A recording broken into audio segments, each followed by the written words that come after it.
श्रीलक्ष्मी वल्लभारंभां विकनो मुनिमध्यमाम् अस्मदाचार्यपर्यन्तां वंदे गुरुपरंपरां शान्ताकारं भुजगशयनं पद्मनाभं सुरेशं विश्वाधारं गगनसदृशं मेघवर्णं शुभांगं लक्ष्मीकान्तं कमलनयनं योगिहृद्यानगम्यं वंदे विष्णुं भवभयहरं सर्वलोकैकनाथं।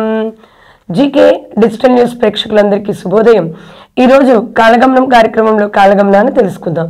శ్రీ క్రోధినామ సంవత్సరం దక్షిణాయనం, హేమంత ఋతువు, పుష్యమాసం, శుక్లపక్షం, శనివారం, తిథి పంచమి, రాత్రి 10:01 వరకు, నక్షత్రం శతభిష నక్షత్రం, రాత్రి 9:23 వరకు, ఈరోజు వర్జ్యం రాత్రి 3:29 నుండి 5:01 వరకు, దుర్ముహూర్తం ఉదయం 6:46 నుండి 8:18 వరకు, ఈరోజు శుభ సమయం ఉదయం 8:20 నుండి 9:15 వరకు, మరలా తిరిగి శుభ సమయం 5:30 నుండి 6:30 వరకు కొనసాగుతుంది।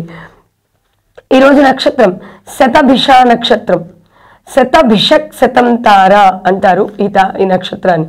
గో సా సి సు శతభిషం అంటే పేరులో మొదటి అక్షరంగా కలిగిన వారిపై కూడా ఈ నక్షత్రం యొక్క ప్రభావం ఉంటుంది।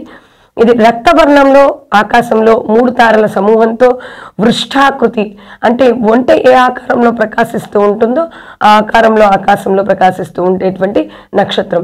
ఈ నక్షత్రం కూడా అన్ని కార్యాలకి మంచిని చేకూరుస్తుంది। ఏదైనా పని చేద్దాం అనుకున్నప్పుడు తారాబలం కనుక సరిపోతే ఈ నక్షత్రంలో మనం పనిని ప్రారంభించుకోవచ్చు।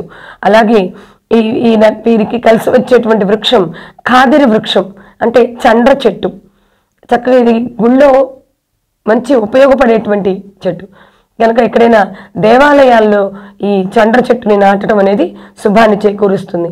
వీరికి కలిసి వచ్చేటువంటి స్వరం ఓంకార స్వరం, ఓం అనేటువంటి అక్షరంతో ఏదైనా మంత్రాన్ని జపించుకున్నా లేదా విన్నా వీరికి ఈరోజు శుభం చేకూరుతుంది।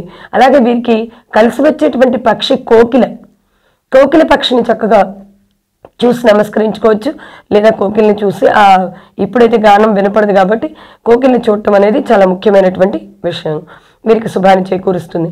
తండులం భక్షయేత్ అంటే కొంచెం మనం ప్రయాణానికి బయలుదేరాలి అనుకున్నప్పుడు ఏం చేయాలి అంటే తండులాలంటే బియ్యం గింజలు 2 నోట్లో వేసుకొని వెళ్ళటం అనేది ప్రయాణానికి శుభం చేకూరుస్తుంది।